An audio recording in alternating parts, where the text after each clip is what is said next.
Hello everyone. अब हम देखेंगे ऑर्डर ऑफ अ मैट्रिक्स। किसी भी मैट्रिक्स का ऑर्डर क्या होता है। So a matrix having m rows and n columns is called a matrix of order m cross n और simply m cross n matrix. मतलब ऐसी मैट्रिक्स जिसमें m नंबर ऑफ रोज हों और n नंबर ऑफ कॉलम्स हों, तो उस matrix का ऑर्डर क्या होगा, m क्रॉस n। इसे m क्रॉस n भी रीड करते हैं या m बाई n भी रीड करते हैं। ठीक है, तो एग्जाम्पल की हेल्प से हम देखते हैं। एक मैट्रिक्स ले लेते हैं। If A is a matrix, इसकी एंट्रीज़ हैं 2 3 2 4 5 -1। ये एक मैट्रिक्स है। तो इसमें आप देख पा रहे होंगे कि फर्स्ट रो क्या है 2 3 2। इससे एक फर्स्ट रो बन रही है R1। ऐसे ही दूसरी रो क्या है 4 5 -1। इन एंट्री से सेकंड रो बन रही है। ऐसे 2 4, ये जो वर्टिकल लाइन फॉर्म हो रही है इससे फर्स्ट कॉलम फॉर्म हो रहा है। सेकंड जो वर्टिकल लाइन है 3 5 से जो बन रही है वो सेकंड कॉलम है। और 2 -1 से जो वर्टिकल लाइन बन रही है इससे थर्ड कॉलम बन रहा है। तो ऐसे इस मैट्रिक्स ए की 2 रोज हो गई R1 एंड R2 और 3 कॉलम्स हो गए C1 एंड C2। तो इस मैट्रिक्स ए का ऑर्डर क्या होगा, जैसे कि हमने कहा कि किसी भी मैट्रिक्स में अगर m रो और n कॉलम है तो उसे हम लिखते हैं ऐसे m क्रॉस n। मतलब पहले नंबर ऑफ रोज लिखेंगे, फिर क्रॉस का साइन लगाएंगे, फिर नंबर ऑफ रो कॉलम्स लिखेंगे। ठीक है, तो ए का ऑर्डर क्या हो जाएगा, order of matrix A is, पहले लिखेंगे नंबर ऑफ रोज़। तो नंबर ऑफ रोज़ कितनी है इसमें, नंबर ऑफ रोज़ हैं 2 और क्रॉस का साइन लगाएंगे। फिर नंबर ऑफ कॉलम्स कितने हैं, नंबर ऑफ कॉलम्स हैं 3। ओके, अब इसके बाद एक और हम एग्जांपल लेते हैं मैट्रिक्स का। एक मैट्रिक्स है जिसके एलिमेंट्स हैं साइन x 1 0। फर्स्ट रो हमने लिख ली, सेकंड रो लिख रहे हैं -1 10x 2 और थर्ड रो लिख रहे हैं 5 3 cos x। तो एक ही मैट्रिक्स हमने लिख ली। अब इस मैट्रिक्स में देखो 3 रोज हैं R1 R2 R3 ना, और 3 कॉलम्स हैं C1 C2 C3। तो इस मैट्रिक्स B का ऑर्डर क्या हो जाएगा, order of matrix B is, पहले नंबर ऑफ़ रोज़ लिखेंगे। नंबर ऑफ़ रोज़ कितने हैं, 3 हैं। फिर क्रॉस का साइन लगाएंगे और फिर नंबर ऑफ़ कॉलम्स लिखेंगे। नंबर ऑफ़ कॉलम्स कितने हैं, 3 हैं नंबर ऑफ़ कॉलम्स, तो 3 क्रॉस 3। तो जो मैट्रिक्स बी है उसका ऑर्डर हो गया 3 क्रॉस 3।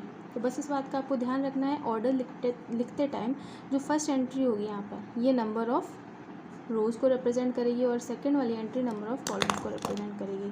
तो ये हमारा हो गया number of, this one is number of rows और ये वाली एंट्री रिप्रेजेंट करेगी नंबर ऑफ कॉलम्स को। ओके, सो इन जनरल अगर हमें किसी भी मैट्रिक्स को लिखना है, in general if P is a matrix having m rows and n columns को हम COLN से शॉर्ट नोटेशन यूज़ कर रहे हैं। Then P can be written as, तो P को हम कैसे लिखेंगे, देखिए अभी ये लिखना ही सबसे इम्पॉर्टेंट है। P मैट्रिक्स हम लिखने जा रहे हैं इन जनरल। इस P मैट्रिक्स में नंबर ऑफ़ रोज़ हैं m और नंबर ऑफ़ कॉलम्स हैं n। ठीक है, तो देखो जब हम ऐसे मूव करेंगे, वर्टिकली मूव करेंगे, तो हम कब एंड करेंगे, जितने नंबर ऑफ़ कॉलम्स हैं मतलब n। ठीक है, और जब हम ऐसे मूव करेंगे तो जितने नंबर ऑफ़ रोज़ हैं उस पर एंड करेंगे। ठीक है, तो जो इस मैट्रिक्स P का फर्स्ट एलिमेंट होगा, फर्स्ट एलिमेंट हमने ले लिया ए। अब इसके जो सफिक्स में हम लिखेंगे नंबर्स, उसमें पहली एंट्री जो हम लिखेंगे वो रिप्रेजेंट करेगी रो को और दूसरी एंट्री रिप्रेजेंट करेगी कॉलम को। तो क्योंकि ये फर्स्ट रो पे हम चल रहे हैं तो फर्स्ट रो और फर्स्ट कॉलम ये फर्स्ट रो है और फर्स्ट कॉलम है, इसलिए first row and first column. ऐसे ही अब हम आगे मूव करेंगे कि रो वाइज हम लिख रहे हैं, तो फर्स्ट रो का जो सेकंड एलिमेंट होगा, क्योंकि फर्स्ट रो है तो फर्स्ट एंट्री जो होगी वो फिक्स हो जाएगी 1 से, क्योंकि हम फर्स्ट रो लिख रहे हैं, और सेकंड एंट्री होगी कॉलम को। तो क्योंकि ये वाली जो हमने फर्स्ट एलिमेंट लिखा था ये फर्स्ट कॉलम का एलिमेंट था, ये सेकंड कॉलम का एलिमेंट है, तो ये A12 होगा। ऐसे ही ये A13 एंड सो ऑन। और कब तक चलते चले जाएंगे, कब तक लिखेंगे, ये हम कॉलम्स वाइज मूव करें ना, तो देखो जितने नंबर ऑफ कॉलम्स हैं n, तो A1n ब्रैकेट क्लोज कर देंगे। ठीक है, ऐसा देखो सेकंड रो में अब पहुँचे, ये फर्स्ट रो हमने लिख ली है पूरी, अब सेकंड रो में पहुँचे, तो सेकंड रो का फर्स्ट एलिमेंट क्या होगा, क्योंकि सेकंड रो है तो फर्स्ट एंट्री 2 होगी, और फर्स्ट कॉलम का एलिमेंट है ये, तो सेकंड रो फर्स्ट कॉलम। ऐसे ही ये second row second column, second row third column and so on, second row nth column. Okay, ऐसे ही हम मूव करते जाएंगे। अब ये देखो, ये हम लास्ट एलिमेंट क्या होगा, लास्ट जो रो होगी वो, क्योंकि m रो है तो mth row, first column mth row, second column mth row, third column and so on mth row and nth column, ऐसे लिखते हैं। ठीक है, तो हम ऐसे लिखते हैं इन जनरल, और ये ऑर्डर क्या है इस मैट्रिक्स P का, m cross n। So a matrix of order m cross n is denoted by, कैसे डिनोट करते हैं हम इसे, इज डिनोटेड बाई, इसको डिनोट करेंगे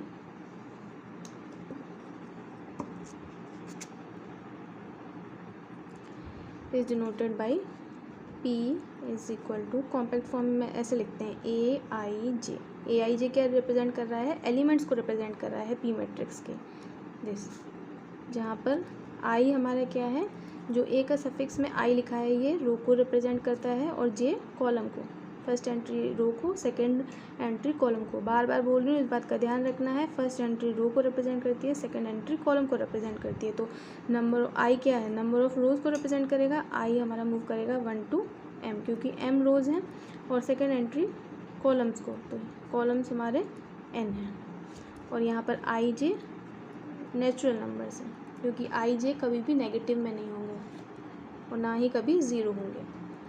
ठीक है, सो Aij इज़ एन एलिमेंट। अगर हम पूछें कि Aij का पोजीशन क्या है, मतलब ये मैट्रिक्स P में कहाँ पर लाई करेगा, तो Aij is an element of ith रो, क्योंकि देखो आई ये फर्स्ट एंट्री क्या रिप्रेजेंट करिए रो को, तो ith रो में होगा ये, and jth column. Okay, jth column of matrix P।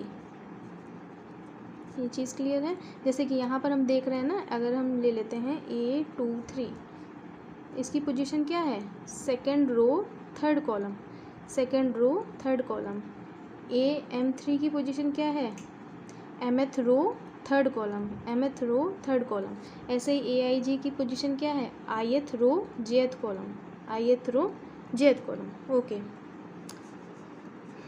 ith row अगर हम लिखना चाहें मैट्रिक्स P की, तो ith row of matrix P consists of, इसके एलिमेंट्स क्या होंगे, कंसिस्ट्स ऑफ एलिमेंट्स, इसके एलिमेंट्स होंगे, क्योंकि रो की बात कर रहे हैं तो आप फर्स्ट एंट्री फिक्स रहेगी आई, AI1, AI2, AI3 and so on AIN, और jth कॉलम अगर हम लिख रहे हैं, jth column of matrix P